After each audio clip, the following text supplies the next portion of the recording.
रामधारी खंड एक प्रतिलेखन संख्या 41। डिक्टेशन स्टार्ट होगी 5 सेकंड बाद। स्टार्ट। अध्यक्ष महोदय, सरकार चाहती है कि अन्न के मामले में देश आत्मनिर्भर बने, तो मेरा सुझाव है कि जिन जगहों पर काफी संख्या में ट्रैक्टर से काम लिया जा रहा है, आपको कोई कारखाना खोलना चाहिए और सस्ती कीमत पर उनकी मरम्मत की व्यवस्था करनी चाहिए। आप बाहर से ट्रैक्टर मंगा रहे हैं।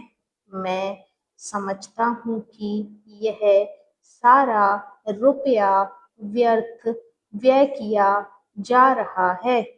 मेरा सुझाव है कि इस देश में ही ट्रैक्टर बनाया जाए। बाहर से खेती के सामान जो आ रहे हैं, कारखाने से होकर ही आ रहे हैं। इनको जहाँ भेजना हो वहाँ सीधा भेजा जा सकता है, किंतु हो यह रहा है कि पंजाब सरकार द्वारा इनको सारे देश में वितरित किया जाता है।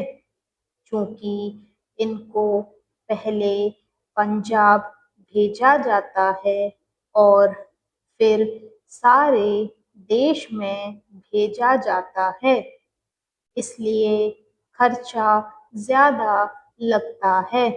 खर्चा कम करने के लिए लागत कीमत कम करने के लिए यह आवश्यक है कि इनको सीधे भेजा जाए। मैं समझता हूँ कि इसमें कोई औचित्य की बात नहीं है। इस पर भी आपको विचार करना चाहिए। आपको किसानों की सहायता करनी चाहिए। उनकी हिम्मत आप ना तोड़ें। हमें चाहिए कि उनको हम सस्ते दामों पर खाद दें, बिजली दें, बीज दें और पानी भी दें। लेकिन ऐसा ना करके हम देख रहे हैं कि हम चीज़ के दाम बढ़ाए जा रहे हैं। नलकूप पर आप कर लगा रहे हैं, उनको बिजली नहीं मिल रही है। इस ओर आपका ध्यान जाना चाहिए।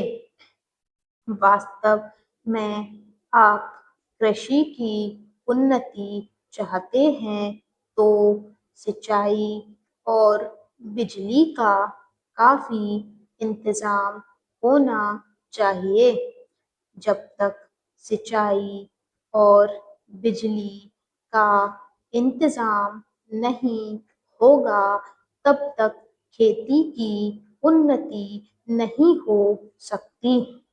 अब तक सिंचाई और बिजली तो एक मंत्री के हाथ में है, लेकिन कृषि दूसरे मंत्री के हाथ में है। ऐसा नहीं होना चाहिए।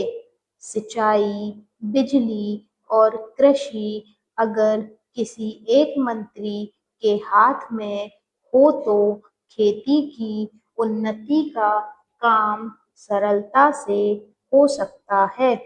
मेरा निवेदन है कि इस ओर भी आपका ध्यान जाना चाहिए।